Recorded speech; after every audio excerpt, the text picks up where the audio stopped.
Bonjour, on parle beaucoup en ce moment de la baisse drastique du niveau scolaire, notamment en ce qui concerne l'orthographe, la grammaire, la manière de s'exprimer, la syntaxe. Et je voulais aujourd'hui vous présenter un petit tour de ce qui se passe dans l'éducation nationale depuis des années maintenant au niveau de l'histoire. D'accord ? Parce que je ne sais pas si les gens qui m'écoutent ont des enfants ou des enfants sortis de l'école il y a longtemps ou qui sont encore petits. Depuis quelques années, tous les 2-3 ans, on nous change le brevet, ce qui s'appelle le DNB. Donc le brevet, c'est ce que les élèves passent en 3e et c'est ce qui permet d'arriver au lycée. Donc c'est un niveau 14 ans. Donc chaque année, nous sont présentés par l'éducation nationale ce qu'on appelle le sujet 0. Donc le sujet 0, c'est un sujet type qui nous est présenté pour les professeurs pour voir un peu comment est-ce que ça peut se passer. Et chaque année, le niveau baisse drastiquement. Avant, on avait des questions, il fallait y répondre. Donc maintenant, il y a 2 ans, il y avait des points à relier. Donc par exemple, les élèves doivent apprendre par cœur des dates. Par exemple, le règne de Louis XIV, quand est-ce qu'ont eu lieu les lois scolaires de Jules Ferry, le couronnement de Charlemagne. Et donc là, il y avait les dates d'un côté, les événements de l'autre, et il fallait relier les points. Donc ils ont 14 ans, ils sont pas capables de faire des phrases. Pareil, on a ce qu'on appelle en géographie se repérer dans l'espace. Donc ils en sont quand même toujours au niveau de la France. Donc il y a encore quelques années, on demandait sur une carte de France qui est dessinée de placer la Seine, de placer la Loire, de placer le Jura. Donc déjà je vous rappelle, ils ont 14 ans. Ceux qui ont redoublé ont 15 ans. D'accord, on leur demande de placer. Alors maintenant c'est au choix. Il y a la carte et place un fleuve de ta connaissance. Place une ville, donc il y a des villes qui sont dessinées, donc vous avez des points, il y a Paris, il y a Marseille, place une ville de ta connaissance. Non mais sans déconner. Je veux dire, moi je suis désolée, mais non, c'est vous me placez les 5 fleuves, vous me placez les 5 montagnes, et c'est sur un point, et s'il y en a une que vous connaissez pas, vous n'avez pas le point. Je veux dire, c'est ça, on n'est plus en CP là, enfin je veux dire, il y a encore quelques années, ces repères géographiques, c'était le CM2, maintenant c'est des points à relier, ils ont le choix, c'est sur 2 points. Alors le sujet qui m'a interpellée cette année, c'est que maintenant on fait éducation civique et morale, oui, c'est la laïcité et le vivre ensemble. Donc vous avez une affiche avec la Marianne avec des questions. La question elle est quand même croustillante. Moi je ne saurais même pas quoi répondre. Je ne sais pas si vous avez une idée. Donc vous êtes chargé de présenter la laïcité à l'école à un correspondant étranger en visite dans votre établissement en vous aidant des documents et de vos connaissances. Donc déjà la phrase est pas mal. C'est pas avec les documents qu'on présente l'école. C'est on va répondre à la question avec les documents. C'est pas grave. En quelques lignes. Comment lui expliquez-vous que la laïcité favorise le vivre ensemble à l'école? Moi, en tant que prof, je sais pas. Vraiment, je sais pas. Est-ce qu'il y aurait des corrigés? Parce que la laïcité favorise le vivre ensemble. C'est-à-dire que cette espèce de novlangue insipide, elle est maintenant dans les programmes et on fait réfléchir les élèves. C'est-à-dire qu'on leur demande plus de connaissances. On leur demande, à leur avis, qu'est-ce qu'ils pensent de... Enfin, c'est complètement délirant. Donc la laïcité et le vivre ensemble. C'est pas qu'au brevet. Depuis quelques années, c'est pareil. Après, il y a 4-5 ans, le gouvernement avait évoqué la possibilité, sous Xavier Bertrand, qui était à l'époque ministre, d'enlever l'histoire-géographie en terminale pour les S et les ES. C'est vrai que c'est pas une matière importante, et d'enlever complètement les mathématiques pour les sections littéraires, alors que avoir des mathématiques d'un moindre niveau pour une section littéraire, mais on peut quand même continuer à avoir des maths, me semble-t-il. C'est quand même un bac général.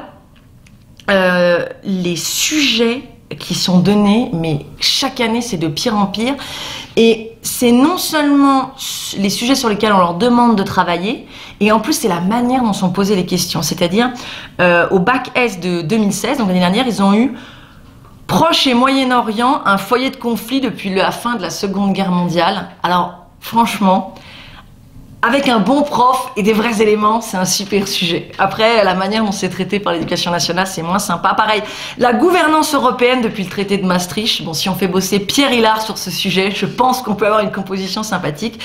Et en géographie, il y avait le continent africain. C'est-à-dire qu'en fait, vous n'avez plus la France, quoi. Vous avez l'Europe, au niveau le Maastricht, quoi. Vous avez le Moyen-Orient, et là, maintenant, vous avez le continent africain. Bac L et ES, c'était encore mieux.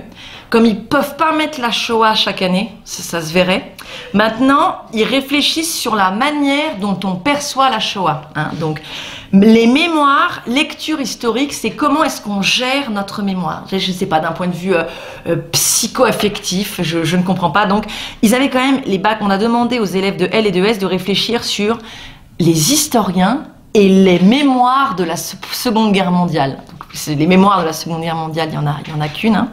On ne fait pas travailler sur Dresde et tout. Ou alors, l'historien et les mémoires de la guerre d'Algérie. Voilà. Donc, on ne réfléchit pas sur l'événement, on ne raconte pas l'événement, on ne donne pas de connaissances sur les événements, à savoir la Seconde Guerre mondiale ou la guerre d'Algérie, ce qui est un sujet historique. On réfléchit sur la manière dont c'est perçu aujourd'hui et le fait qu'on ait des problèmes avec certaines mémoires et le fait que, voilà, un passé qui ne passe pas et tout. Enfin, je veux dire, bref, on s'en fiche. Et alors, ça, c'était au choix. Sinon, il y avait médias et opinion publique dans les grandes crises politiques de l'affaire Dreyfus. Mais ce n'est pas de l'histoire, c'est du journalisme. C'est-à-dire que sur le fond, ça n'est pas de l'histoire. Et puis alors en plus, avec les cours qui sont donnés par l'éducation nationale et la propagande, c'est pas intéressant. Et alors pareil, je ne comprends pas. Il y avait un croquis de géographie. Alors dynamique territoriale des États-Unis. Donc ça, je vais vous expliquer. Maintenant, en géographie, on regarde les dynamiques. La mondialisation, les flux, enfin on ne fait absolument plus de géographie, on regarde, moi je me demande c'est quoi les dynamiques du territoire, parce que moi je vois bien le territoire américain, je vois bien la géographie physique, après on peut parler de géographie humaine, voilà, ou comment habitent les gens, quels sont les endroits qui sont très ruraux, quels sont les endroits qui sont... Mais c'est quoi les dynamiques? Donc, ça bouge, enfin, ça n'a aucun sens. Alors les STMG, les ST2S, là, ils avaient les femmes dans la société française, donc ça c'est le genre, le féminisme, ou encore l'Algérie de 1954 à 62, c'est-à-dire, enfin, il n'y a plus la France, c'est les minorités, c'est les femmes en tant que minorité, même si les femmes ne sont pas une minorité, mais enfin voilà, les trucs complètement débiles. Et j'ai regardé sur les années un peu précédentes, c'est pareil. Donc en 2015, vous pouviez travailler sur le projet d'une Europe politique depuis le congrès de La Haye, ou la Chine et le monde depuis 49. Quand même, c'est intéressant. Et enfin, il faut quand même voir la baisse drastique du niveau. Quand on arrive en terminale, on ne fait plus que la fin du 19e siècle et le 20e siècle, et maintenant on ne fait même plus l'Europe à part la construction européenne, on fait la Chine. C'est-à-dire que les élèves connaissent pas Clovis, connaissent pas Charlemagne, connaissent pas les rois capétiens, connaissent pas la Révolution française, mais par contre on leur fait la Chine ou le Moyen-Orient. C'est vrai que c'est l'enjeu. Et alors pareil, en 2013 ils ont présenter la gestion durable d'un milieu, enjeux, acteurs et réalisations. Moi, je ne comprends pas. Je suis désolée. Alors bon, gestion durable d'un milieu, c'est toute la propagande sur le climat et le fait que en triant les poubelles, on va sauver la planète. Mais alors, enjeu, acteur, réalisation et fait. Donc là, il n'y a pas de dynamique, mais c'est insupportable comme manière de parler. Et d'ailleurs, les élèves le sentent, ils s'en plaignent beaucoup. Alors moi, j'ai enseigné. Ils comprennent pas ce qu'on attend d'eux, ils comprennent pas ces mots, ça les énerve, ils butent. Et très souvent, quand on leur donne la réponse, ils font souvent « Ah, c'est ça !»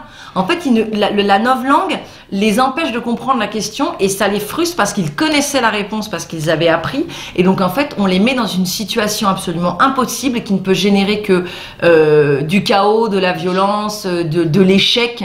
On est toujours en train de dire il faut s'épanouir, mais on met même les élèves qui sachent, on les fait forcément chuter parce qu'ils ne comprennent pas ce qu'on attend d'eux. Et tout ça est parfaitement voulu.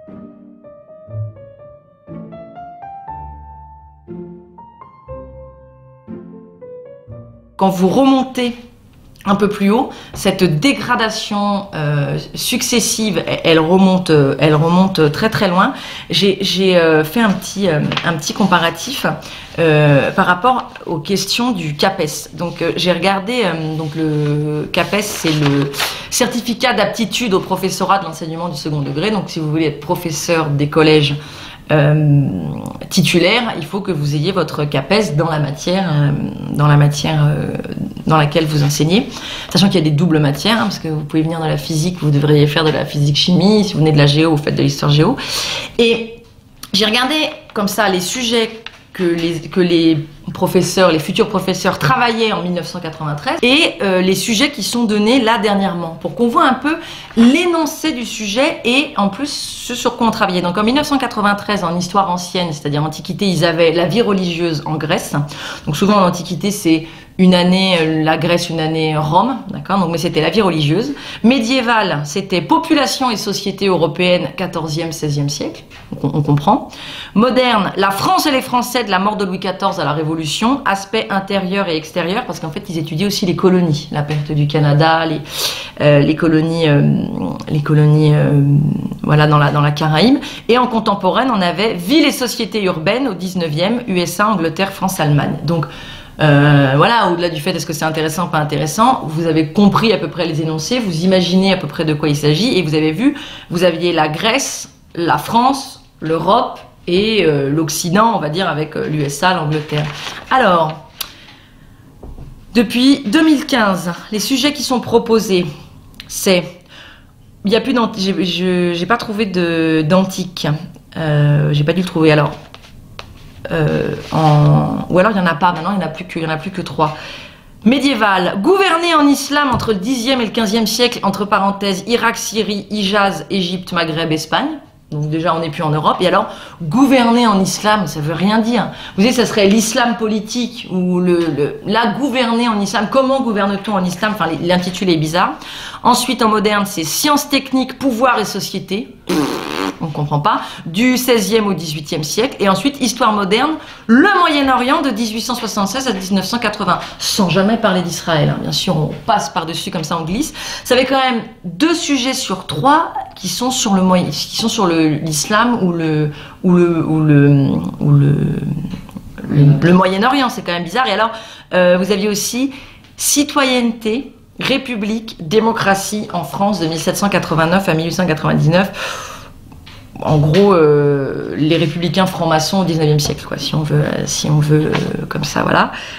Pareil, en 2013, on étudiait les sociétés coloniales, Afrique, Antilles, Asie. C'est-à-dire que non seulement, il y a 2 choses, il y a une disparition de l'étude de l'ère qui nous concerne, sachant que moi, j'ai personnellement fait une faculté d'histoire où j'ai étudié les mondes non européens, donc je veux dire ça m'intéresse. J'ai fait de l'histoire de l'islam, j'ai fait beaucoup d'histoire d'Asie du Sud-Est, j'ai fait de l'histoire de l'Amérique du Sud, ça m'intéresse personnellement, mais ce que je veux dire c'est que là ça se fait au détriment d'eux, c'est-à-dire que on pourrait avoir des sujets, au début c'est comme ça que ça avait été présenté, d'ouverture dans les programmes pour aller voir un peu les autres civilisations, alors que maintenant c'est au détriment. Donc cette année, c'est absolument officiel pour le programme d'histoire en 5e, ce qu'on appelle le monde chrétien. Alors en plus on commence au 10e siècle et donc on n'a pas fait entre Rome et le 10e siècle, il ne s'est rien passé. Le monde chrétien est en option alors que le monde musulman est obligatoire. Donc là, il y a un problème. Il me semble que le monde chrétien devrait être obligatoire avec la possibilité d'étudier les débuts de l'islam en option. Je veux dire, c'est comme ça que devrait se faire normalement l'histoire parce qu'on est en France et qu'il faut d'abord savoir qui on est, d'où on vient, pour ensuite pouvoir s'ouvrir à d'autres cultures. C'est comme ça que ça devrait marcher. Alors, les sujets les plus drôles dans la novlangue, le délire, ça reste quand même l'agrégation. Alors là, ils ont atteint des niveaux, les mecs. Je veux dire, ils sont partis. Quand vous croisez Saturne, faites-nous signe, quoi. Parce que là, vraiment... Donc, je rappelle, l'agrégation, ça permet de devenir professeur agrégé après un stage. Donc, le titulaire agrégé, c'est un fonctionnaire d'État qui va pouvoir enseigner de manière titulaire au lycée. C'est depuis 1945, c'est un statut vraiment de fonctionnaire et il y a le salaire qui va avec. C'est-à-dire que ça a été très très prestigieux parce que l'agrégation, ça date de bien avant, hein, ça date d'avant la Révolution française. C'était extrêmement prestigieux. Ça l'est quand même de moins en moins, même si c'est ça qui est fou. Le niveau est de plus en plus difficile parce que comme il y a de plus en plus de candidats, ça devient de plus en plus difficile de l'avoir, mais par contre, au sein de la société, le prestige baisse en fait. Donc, les épreuves d'admissibilité, c'est 2 dissertations en histoire, un commentaire de texte, une dissertation en géographie. Sachant que les géographes, ils ont plusieurs dissertations de géo, ils doivent avoir un croquis et ils ont quand même une dissertation en histoire. C'est-à-dire qu'on lit quand même les deux phénomènes. Donc c'est quand même 7 heures. Hein, vous apprenez toute l'année et vous avez 7 heures. C'est pas rien, c'est quand même un niveau qui est très haut. Puis ensuite vous avez les épreuves orales, si vous avez réussi à passer si vous êtes admissible. Et vous avez plusieurs heures de préparation, 45 minutes de passage. Donc pareil. Vous avez l'antique, la médiévale, la moderne. J'ai noté comme ça les questions qui sont tombées pour l'agrégation en histoire. Franchement, c'est drôle. En 1995, en géographie, ils avaient les migrations de travail dans le monde. C'est-à-dire qu'en fait, on préparait psychologiquement à ce monde qui à mon avis a commencé dans les années 62. En fait, c'est le rapatriement des pieds noirs d'Algérie qui en France a sonné le début de la migration pour le travail. Et puis ensuite, avec Giscard, ça a été le rapprochement familial. 1998, ils ont pu travailler sur industrialisation et mobilité sociale en Europe occidentale, 1880-1960. En 1999, ils ont eu les banlieues, les périphéries urbaines de la France, on rigole. En 2001, alors c'est génial, ils ont, à travailler, c'est intéressant, les relations des pays d'islam avec le monde latin 10e, 13e siècle. Bon, en gros, c'est les croisades. Croisades, et puis ensuite les moments où il y a eu de la paix, puis avec Byzance au milieu. Sujet extrêmement intéressant, il n'y a aucun souci, moi ça m'aurait passionné de travailler là-dessus. La question de l'examen, l'or dans les relations des pays d'islam avec le monde latin. L'or. C'est-à-dire le point de vue économique. Alors moi j'ai pas compris. 2002, ils sont tombés sur la présence du roi dans les monarchies espagnoles et françaises. Donc c'est une monarchie, donc il y a un roi. Il est là, il est présent. En plus, il écrit entre parenthèses colonie exclue. Ça serait même pas comment vivre en Amérique du Sud sous contrôle espagnol alors que le roi est pas là. C'est même pas ça. C'est la présence du roi dans les monarchies royales et françaises. À part écrire, il y a un roi, il est là, qui gouverne cette monarchie quoi. 2003. Il devait étudier les sociétés européennes. En fait, c'était fin des Carolingiens jusqu'aux Capétiens. Et plutôt que d'avoir un sujet sur, par exemple, la paysannerie, dans lequel on aurait pu parler du servage, le sujet c'était être libre dans les sociétés européennes du 6e au 10e siècle. Mais attendez, ce n'est pas un sujet historique, être libre. Enfin, comment, vous avez tout appris par cœur, mais comment est-ce que vous voulez tourner votre dissertation? Quel est l'angle sur lequel vous l'attaquez? Enfin, je veux dire, En 2005, ils ont eu les sociétés, la guerre et la paix. Donc avant on disait de 1911 à 1946 Europe, Russie, Japon, États-Unis. Donc avant ça s'appelait relations internationales. Donc vous prenez le monde et vous ne prenez que certains acteurs sur une période, c'est-à-dire qu'on n'y comprend rien en fait. Hein. Vous faites une relation internationale, vous incluez à peu près tous les pays. Non voilà. Et alors ils sont tombés, mais ça c'est vraiment le plus beau. L'ennemi dans les limites chronologiques et spatiales. Non mais c'est de la philo ça. L'ennemi.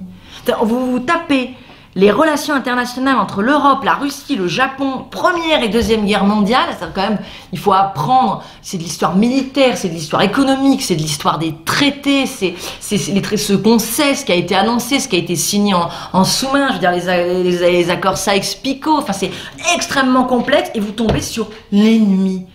Mais moi, je serais arrivée à l'agrégation et j'aurais tout cassé là-dedans. Je veux dire, c'est insupportable. Vous quand même imaginer la personne qui révise pendant un an et qui tombe là-dessus. Bon voilà, y en a, ils sont à peu près tous du même tonneau, avec surtout cette idée. On comprend pas l'intitulé. Donc j'avais pris aussi 2008. Alors ça a été vraiment le maximum. La mer et la vie économique en Grèce antique. Entre parenthèses, Grèce continentale, île de la mer Égée, cité côtière d'Asie mineure, donc les Turcs, de 478 à 88. Donc déjà, il y a un problème dans cet intitulé, c'est-à-dire qu'ils mettent entre parenthèses tout l'espace géographique pour ceux qui n'auraient pas compris, et en fait 478 à 88, ça veut rien dire. C'est ou moins 478 à 88 avant Jésus-Christ. Est-ce que c'est 88 avant, 88 après? Alors oui, évidemment, les gens qui ont révisé, c'était les limites qui leur avaient été données, on connaît le sujet, mais bon, c'est-à-dire que les types, il y a une ligne, ils n'arrivent même pas à bien le faire. Alors, la proposition officielle vraiment qui a été retenue, parce que moi j'ai lu après les agrégations, vous avez le président du jury qui fait un petit topo pour expliquer comment ça s'est passé, quels sont les sujets qui ont été bien compris, si j'ai mal compris. Il a proposé un plan thématique. les espaces de la mer, les ressources de la mer, les acteurs collectifs de la mer. Non mais, alors déjà, il y a une chose. La thématique en histoire, c'est-à-dire faire des plans uniquement thématiques alors qu'on est sur des périodes qui sont très longues, hein, 478 à 88, c'est quand même 5 siècles, c'est le déshonneur de l'historien. Ça devrait être interdit. On propose un plan thématique. Non. Je veux dire, le jour où les historiens reprendront le pouvoir par rapport à ce qui leur a été imposé, on interdit le plan thématique. Ça n'est pas vrai. On fait un plan chronologique dont le découpage dit quelque chose. L'exemple le plus simple, c'est la Seconde Guerre mondiale. Vous voulez étudier la Seconde Guerre mondiale d'un point de vue un peu, on va dire, militaire. Vous faites un plan qui fait 39-42, expansion de l'Axe, que ce soit le Japon, que ce soit l'Allemagne, le tournant 1942, entrée des États-Unis dans la guerre, bataille de El Alamein, débarquement des Américains, les Allemands n'arrivent pas à passer le front de Stalingrad, et ensuite vous faites fin 42 jusqu'à la victoire, les Alliés conquièrent les territoires, gagnent des batailles, et voilà, c'est ça. Donc là vous avez fait un découpement chronologique qui dit quelque chose. Voilà, c'est ça. On fait pas du plan thématique. Les acteurs collectifs de la mer. Non mais sur les Grecs de moins 478, mais de quoi vous parlez? On ne vous comprend pas. On ne sait pas ce que vous voulez dire. Ça n'a pas de sens. Je veux dire, parler français, voilà. Et alors, ceux qui avaient travaillé là-dessus, leur deuxième dissertation, parce que ça va jamais tout seul, ils travaillaient sur le monde byzantin. Ils ont eu comme question s'enrichir dans le monde byzantin. Non mais attendez, c'est une obsession. Après l'or dans les relations entre les musulmans, maintenant s'enrichir. Et alors, officiel, le type du jury écrit « Le but à atteindre était de déterminer qui s'enrichissait selon quelle modalité. Oh, » C'est passionnant. Le sujet était essentiellement dynamique. Ah, il n'y a pas que les territoires qui sont dynamiques. Le sujet était dynamique. L'enrichissement dans le monde byzantin, c'est un sujet dynamique. Si quelqu'un a une traduction à me donner, moi je... Voilà. La conjoncture générale, naturelle, politique, démographique et économique était à analyser. Et alors il proposait quand même, donc il y a le jury ensuite propose un plan. La conjecture favorise l'enrichissement et les facteurs de croissance sont source d'enrichissement. Les facteurs de croissance. Non mais attendez, c'est quoi les sources? Comment on fait pour avoir les facteurs de croissance de l'enrichissement dans le monde byzantin depuis le 8e siècle? Parce que vous vous rendez compte, on n'a pas de source. Mais qu'est-ce que c'est que ce délire? Enfin, c'est complètement délirant, complètement. Et je trouve ça grave qu'on continue à se plier à cette mascarade, parce que ça, c'est de la mascarade. Et j'ai trouvé, pour que vous compreniez bien la différence et que vous compreniez que ça n'a pas toujours été comme ça, les sujets d'agrégation d'histoire-géographie de 1923. Et là, vous allez voir, ça n'a rien à voir. La politique et l'armée de Philippe de Macédoine. Point. Voilà. Voilà, là, on a compris les termes du sujet, c'est ouvert, on va pouvoir faire le plan qu'on veut, on va pouvoir expliquer. Voilà. Les grands conciles et leur rôle dans l'histoire de l'Église, de Léon IX à Boniface VIII. Voilà, les grands conciles, leur rôle dans l'histoire. Les termes sont clairs, il n'y a pas de dynamique, il n'y a pas d'espace, il n'y a pas d'acteurs, il n'y a pas de facteurs de croissance. Les réformes et les essais de réforme sous le règne de Louis XVI. Attendez, ça c'est des sujets, ça on comprend. Là il y a la possibilité pour le candidat de donner toutes les connaissances, parce qu'il en faut, des exemples précis, de construire sa dissertation avec un grand 1, un grand 2, de dire quelque chose. Et là ce qui est très marrant, c'est 1913, parce que là vous allez voir la différence, ils sont tombés sur l'empire maritime athénien. Ils sont pas tombés sur les hommes et la mer, ils sont tombés sur l'empire maritime athénien. C'est à peu près le même sujet, sauf qu'évidemment dans les hommes et la mer vous avez l'économique, parce que l'économique a pris le pas. Et c'est la même chose, vous avez les Carolingiens et la papauté, 751-814. Voilà, ça c'était des sujets d'agrégation pour être admissibles. Ça c'est des questions. Là on sait de quoi on parle, c'est pas la mascarade qu'on a à l'heure actuelle. Et je voudrais aussi rebondir sur la polémique de 2011, c'est-à-dire que on a parlé de l'agrégation d'histoire quasiment à la télévision, ce qui n'arrive jamais, parce que ça reste quand même dans des milieux confidentiels. Donc en 2011, c'est un document, l'étude de document, c'était sur un texte médiéval, et donc en fait le document médiéval qui a été proposé aux gens qui voulaient le passer datait de 1964. Donc en fait, c'était un pastiche dans un roman historique qui racontait le concile de Constance. Donc en fait, ça n'était pas du tout d'époque, c'était un auteur qui en plus mettait dans l'introduction, qu'il expliquait que c'était de l'imagination, c'est-à-dire qu'il n'y a même pas de volonté de tromper de la part de cet auteur, c'est-à-dire qu'il prend un phrasé un peu médiéval et il imagine qu'il est au concile de Constance. Alors comme il s'appelait Palémon Glorieux, comme c'était un grand érudit, ce qu'il dit est tout à fait crédible, ce qu'il dit correspond à ce qui se passait, et en fait les deux femmes qui ont proposé le texte ont pas vérifié. Alors ce qui s'est passé en interne, c'est que l'académie a essayé d'étouffer l'affaire, mais c'était trop tard, ça avait fuité, c'est passé dans Le Monde, c'est passé dans Libération, enfin voilà, ça a fait du rififi à l'académie. Bon, finalement, on n'a pas refait l'épreuve, ça a été maintenu, sachant que ce texte est quand même tombé dans le cadre d'un sujet qui était structure et dynamique religieuse de l'Occident latin. Pareil. Il n'y a plus d'institutions, il y a des structures et dynamiques de l'Occident latin. Et le document médiéval date de 1964. Donc là, il y a eu un grave problème par rapport au fait que personne ne gère rien. Parce qu'une erreur, c'est possible. Je veux dire, les deux femmes ont démissionné. Voilà, je ne vais pas leur jeter la pierre ad vitam aeternam. Mais c'est-à-dire que personne n'a vérifié. Et il y a un très grave problème. Ces deux femmes qui ont des chaires de recherche sur l'Occident médiéval et notamment les rapports avec la religion, travaillent d'un point de vue sociologique, travaillent d'un point de vue anthropologique, c'est-à-dire qu'elles ont un déficit de formation d'un point de vue paléographie, d'un point de vue le texte, d'un point de vue tout ce qui est un petit peu contraignant et un petit peu dur et un petit peu spécifique en histoire. L'école des chartes, voilà, la formation qui a fait de Régine Pernoud une des plus grandes historiennes du XXe siècle, c'est-à-dire le document, la technique. Elles ont travaillé l'anthropologie parce qu'il y a un souci. C'était impossible qu'un document qui datait de 1415, qui avait été écrit par un moine, qui racontait l'histoire des conciles, ait pu être écrit en français. C'était impossible. Il était forcément écrit en latin.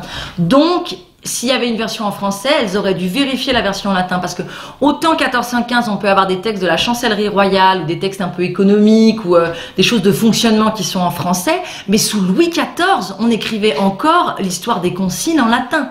Donc il était impossible qu'en 1415, un érudit ecclésiastique ait pu raconter quelque chose de l'histoire ecclésiastique en français. C'était forcément une traduction. Donc là, on voit que c'est le déficit de formation, le fait que maintenant on ne s'intéresse plus qu'à l'anthropologie, à l'histoire du genre, à l'histoire des mentalités, à ce que je vous parlais sur comment est-ce qu'on gère le souvenir de la Seconde Guerre mondiale ou de la Première Guerre mondiale, a tellement diffusé dans l'université qu'on en arrive à ça. Et personne ne vérifie. Et ce qui s'est passé, c'est que depuis 2005, surtout le CAPES et l'agrégation, les jurys ne sont plus composés par des professeurs de la matière, ce sont des inspecteurs d'académie. Donc aujourd'hui en France, il est impossible d'être inspecteur d'académie sans être franc-maçon, hein, c'est pas possible. Donc il y a vraiment une espèce de volonté de la part du mammouth de verrouiller absolument les jurys pour que l'idéologie dominante passe et pour empêcher les professionnels, entre guillemets, de la matière par matière de procéder. Donc pareil, en 2005, suite à ça, tout le jury d'agrégation de mathématiques, qui est quand même pas normalement un endroit où il va y avoir du politiquement correct et incorrect. Donc un tiers du jury avait démissionné. Alors il y avait eu tout un problème pour faire passer les épreuves. Et tout ça en fait est une volonté qui a été écrite par Jacques Lang dans ce magnifique livre qui s'appelle Pour une révolution scolaire. C'est-à-dire que Jacques Lang, malgré son implication dans des problèmes de mœurs qui ont été très très bien décrits par monsieur Roger Olindre, continue à nous donner des leçons sur comment est-ce qu'il faut élever les enfants. Il écrit dans la formation des enseignants: le centre de gravité de la formation ne doit pas basculer du côté des universités, a fortiori depuis que l'autonomie de ces dernières a été renforcée. Donc c'est la loi d'autonomie sur les universités, donc c'est 2003. Sans quoi l'on s'expose à une prise de pouvoir délétère par les universitaires qui n'ont pas pour premier souci ni pour première compétence la formation au métier d'enseignant. Attendez, délétère. Délétère, c'est qui est nocif, qui corrompt qui fait du tort. C'est-à-dire que s'il y a des universitaires, c'est-à-dire des gens qui ont l'amour de leur métier que ce soit l'histoire, la géographie, la physique, la chimie, ce que vous voulez, qui ont une compétence dans le métier, ils vont quoi? Ils vont corrompre l'éducation nationale. Donc en fait, l'idée, c'est d'absolument faire des pédagogues. L'important, c'est qu'un professeur de collège et de lycée soit un bon perroquet, un bon pédagogue. Et c'est complètement stupide parce que ils inversent la chose.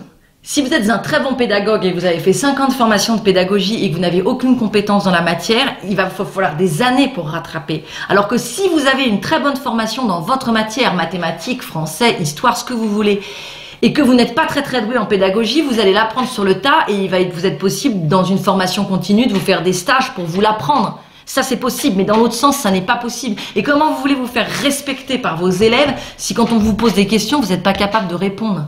Comment vous voulez, enfin je veux dire, un professeur, c'est quelqu'un qui connaît sa matière. C'est pas un pédagogue. Donc depuis les lois de Jules Ferry, l'éducation a été accrochée au ministère de l'Instruction publique puis de l'Éducation nationale, qui est aujourd'hui en train de tout liquider et qui ne veut même pas et qui ne peut même plus supporter que les universitaires, même dans le moule, même formatés, même dans la bien-pensance, s'ils continuent à former quand même, s'ils donnent quand même des outils, ça leur est insupportable. C'est une liquidation totale. Ce qui est donné cette année en histoire-géographie pour le bac, ils ont mis du patrimoine, parce que là il faut plus faire d'histoire, il faut faire de l'anthropologie, il faut faire de la sociologie, il faut faire du genre, maintenant il faut faire du patrimoine. Vous étudiez une ville et vous vous posez la question, ça s'appelle le présentisme, vous vous posez la question de savoir quel est le rapport qu'on entretient à cette ville, et il est écrit sur les documents officiels de l'Éduscol que il faut, dans une démocratie, on n'apprend pas par cœur son histoire, on la remet en question, on se pose des questions dessus. Moi j'aime bien qu'on se pose des questions sur l'histoire, mais il faudrait déjà l'apprendre, c'est-à-dire qu'ils font toujours, on va demander aux élèves de se poser des questions sur une histoire qu'ils n'ont pas appris. Et ce délire du présentisme, il y a une chaire aujourd'hui d'histoire du temps présent au CNRS. Alors vous pouvez faire de l'histoire de tout, l'histoire de la table, l'histoire des petites cuillères, l'histoire du linge de maison si vous voulez, vous ne pouvez pas faire l'histoire du temps présent. C'est impossible, c'est l'histoire, c'est forcément dans le passé. Vous devez étudier pour l'année une ville au choix, c'est votre professeur et ça peut tomber au bac, donc ou Paris, ou Rome, ou très bel endroit pour faire une capitale mondiale selon Jacques Attali, ou Jérusalem. Maintenant les élèves ils vont étudier Jérusalem et ça peut tomber au bac. Et l'historien qui est responsable de ça, monsieur Hartog, donc, ce concept de présentisme est un turiféraire de Pierre Vidal-Naquet, l'homme qui avait déshonoré l'histoire en disant il ne faut pas se demander comment est-ce que ça a été techniquement possible pour que ça ait eu lieu comme ça a eu lieu, ça a été techniquement possible, ce qui était quand même la honte suprême. Je veux dire, j'ai moi-même participé à un débat contre des récentistes. C'est-à-dire que moi, quand j'estime que historiquement ce n'est pas bon ou que je ne suis pas d'accord, je vais défendre mes idées. Je ne balaye pas ça d'un revers de la main en disant vous êtes en dehors de la doxa, vous êtes en dehors de la vérité avec un grand V, donc nous ne parlons pas avec vous. Donc voilà, le turiféraire de Vidal-Naquet, aujourd'hui, va nous faire du présentisme en histoire et de l'histoire du temps présent. L'histoire du temps présent, c'est le rapport que l'on entretient avec la Shoah, ce qui semble quand même être la question qui intéresse les Français.